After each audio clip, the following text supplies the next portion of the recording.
আসসালামু আলাইকুম ভিউয়ার্স, নতুন আরো একটি তথ্যমূলক ভিডিওতে আপনাদের সবাইকে স্বাগতম। আশা করি সবাই ভালো আছেন। আজকে ভিডিওতে বেশ কিছু বিষয় নিয়ে আলোচনা করার চেষ্টা করব। সবথেকে বেশি যে প্রশ্নটা আসছে সেটা হচ্ছে নুরুলস্তার বিষয়ে, কারণ অনেকে বলতেছেন যে অ্যাপয়েন্টমেন্টের জন্যই আমাদের 10 থেকে 11 মাস আর সময় চলে গেছে, আর নুরুলস্তার মেয়াদ কতদিন থাকে, যদি মেয়াদ চলে যায় তাহলে আমাদের করণীয়টা কি বা আমাদেরকে ভিসা আদৌ হবে কিনা। এই বিষয়টা হচ্ছে কমন একটা বিষয়, কারণ আপনারা জানেন যে ইতিমধ্যে হাজার হাজার মানুষ কিন্তু অ্যাপয়েন্টমেন্টের জন্য অপেক্ষা করতেছে। তার জন্যই কিন্তু হচ্ছে মানুষ একটু কনফিউজের মধ্যে আছে যে আমরা তো অলরেডি 14 মাস পার করে ফেলছি অ্যাপয়েন্টমেন্টের জন্য অপেক্ষা করে, তাহলে নুরুলস্তার মেয়াদ কি আদৌ আছে কিনা। দ্বিতীয়ত কথা বলবো অ্যাপয়েন্টমেন্ট সম্পর্কে, আর কথা বলবো যে ইতালিতে যে শহরগুলো সেই শহরের কীরকম কাজ চলতেছে বা অবস্থাটা কি, সেই বিষয়ে আপনাদেরকে একটু ধারণা দেওয়ার চেষ্টা করব। সেই বিষয়গুলোর জন্য অনেকেই প্রশ্ন করেছেন আমাকে, তো শেষের দিক দিয়ে আমি এই আলোচনাটা করব। তো বরাবরই একটা কথা বলবো, ভিডিওটা শেষ পর্যন্ত দেখার। অবশ্যই যারা আমার চ্যানেলে নতুন প্লিজ চ্যানেলটা সাবস্ক্রাইব করে দেবেন, আর যারা ইতিমধ্যে করেছেন তাদেরকে অসংখ্য ধন্যবাদ। তো বিষয় যেটা মেন টপিক সেটা হচ্ছে নুরুলস্তার মেয়াদ কতদিন থাকে বা মেয়াদ চলে গেলে আপনার করণীয়টা কি। সাধারণত একটা নুরুলস্তার মেয়াদ থাকে হচ্ছে 6 মাস। এই 6 মাসের ভিতরে আপনাকে যেভাবে হোক এম্বাসিতে আপনাকে সেই নুরুলস্তাটা জমা দিতে হবে এবং ভিসার যে প্রক্রিয়াটা সেটা শুরু করতে হবে। এম্বাসিতে যখন আপনি সব ধরনের ডকুমেন্টস জমা দিবেন বা নুরুলস্তাটা জমা দিবেন, তারপরে কিন্তু আপনাকে ভিসা দিয়ে দেওয়ার কথা। কিন্তু এখন বিষয় যেটা সেটা হচ্ছে যে অলরেডি 13 থেকে 14 মাস আমরা অ্যাপয়েন্টমেন্টের জন্য অপেক্ষা করতেছি। তো আমাদের নুরুলস্তার কি মেয়াদ আছে কিনা? অবশ্যই আপনাদের নুরুলস্তার মেয়াদ নাই, কারণ 6 মাসের অধিক সময় কিন্তু নুরুলস্তার মেয়াদ থাকে না। তবে যেহেতু গাফলতি তাদের এম্বাসির বা বিএফএস বলে তারা হচ্ছে অ্যাপয়েন্টমেন্ট দিচ্ছে না, যদি অ্যাপয়েন্টমেন্ট তারা না দেয় তাহলে আপনি কিভাবে আপনার নুরুলস্তাটি জমা দিবেন? তো এখানে আপনার কোনো দোষ নেই, আপনি হচ্ছেন ভুক্তভোগী। এরকম হাজার হাজার ভুক্তভোগী আছে। একজন আমাকে বলতেছে প্রায় 50 থেকে 60 হাজার মানুষ নাকি হচ্ছে অ্যাপয়েন্টমেন্টের জন্য অপেক্ষা করতেছে। হলে হতেও পারে, কারণ এখনো হাজার হাজার অ্যাপয়েন্টমেন্টের ভুক্তভোগী আছে যারা হচ্ছে দিনের পর দিন মাসের পর মাস হচ্ছে অ্যাপয়েন্টমেন্টের জন্য অপেক্ষা করতেছে। অবশ্যই তাদের নুরুলস্তার মেয়াদ চলে গেছে। এখন মেয়াদ চলে গেলে কি ভিসা হবে না? অবশ্যই ভিসা হবে, কারণ অ্যাম্বাসেডর হচ্ছে বলে দিয়েছে, ইটালি অ্যাম্বাসেডর তিনি বলেছেন যে নুরুলস্তার মেয়াদ যদি চলেও যায় তারপরও ভিসা হবে, যদি আপনার নুরুলস্তাটি অরিজিনাল হয়, আপনার মালিক যদি সঠিক থাকে, আপনার আদার্স যে ডকুমেন্টসগুলো সেগুলো যদি সঠিক থাকে, আপনার নুরুলস্তার মেয়াদ চলে গেলেও সমস্যা নেই, আপনাকে ভিসা দেওয়া হবে।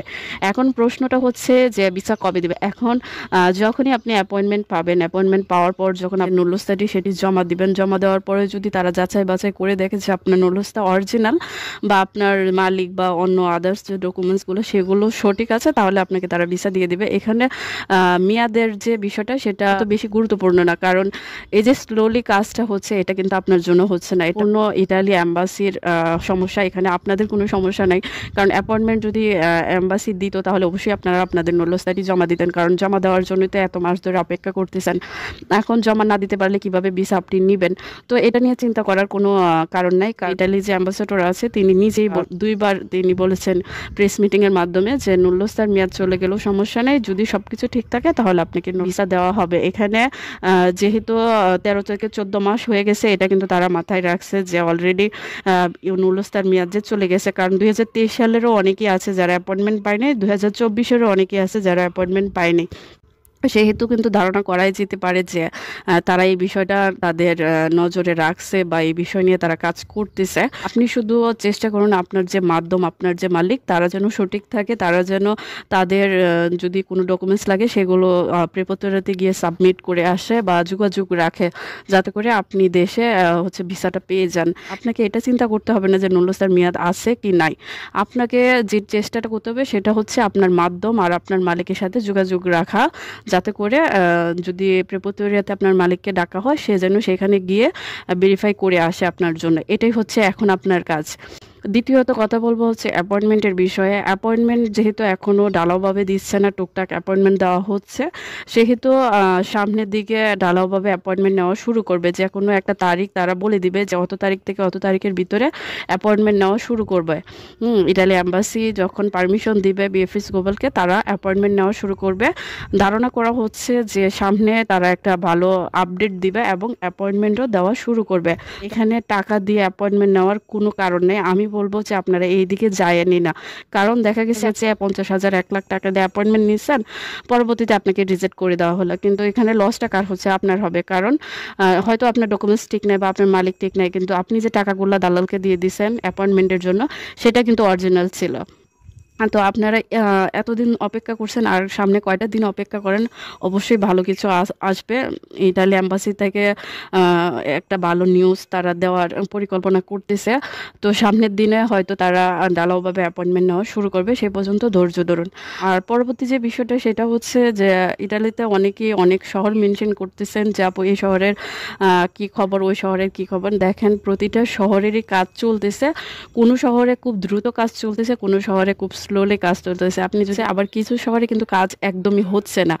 এখন কোন শহরগুলোতে কাজ হচ্ছে না দেখেন, ছোট ছোট যে শহরগুলো আছে সেই শহরের মালিকরা যে আবেদন করেছিল সেগুলো কিন্তু অরিজিনাল ছিল, আর তারা ইতিমধ্যে শ্রমিক নিয়ে গেছে। তো সেই শহরের কিন্তু কাজ একদমই স্থগিত আছে, কারণ তাদের তো এত বেশি হচ্ছে আবেদন জমা পড়েনি।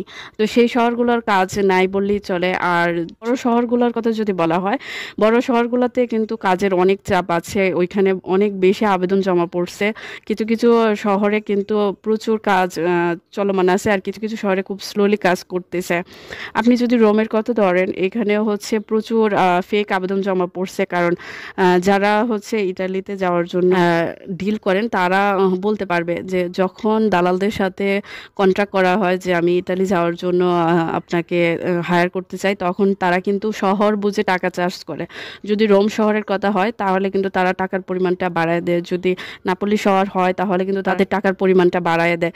তো শহর ভিত্তিক কিন্তু তারা টাকা নিয়ে থাকে। তো সেই যে শহরে আবেদন করে সেই শহরে অবশ্যই হচ্ছে জালিয়াতিটা বেশি হয়। বড় বড় শহরগুলোতে মানুষের আকর্ষণ থাকে বেশি। আমি যতদূর শুনেছি যে রোম শহরে অনেক আবেদন জমা পড়ছে, নাপোলিতে অনেক আবেদন জমা পড়ছে। তো বড় বড় শহরগুলোতে কিন্তু বেশি পরিমাণে আবেদন জমা হয়েছে, সেখানে অধিকাংশ আবেদনই হচ্ছে ফেক। শহরগুলোর কাজ তারা তাদের মতো করতেছে।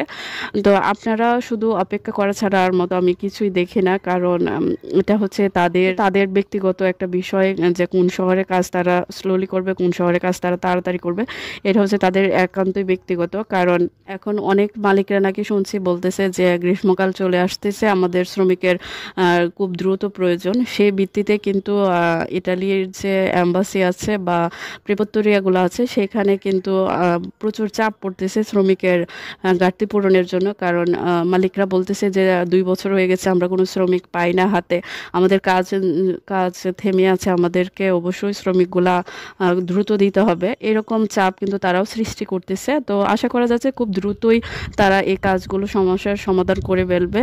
আর যে শহরগুলোতে হচ্ছে আপনারা আবেদন করছেন সেই শহরের আপনার যে দালাল আছে বা আপনার যে মালিক আছে তার সাথে কন্ট্যাক্ট করুন, দেখুন যে তারা কি বলে। যদি ভিডিওটা ভালো লাগে একটা লাইক আর একটা কমেন্ট করে দেবেন, চ্যানেলটা সাবস্ক্রাইব করে পাশে থাকবেন। ধন্যবাদ সবাইকে।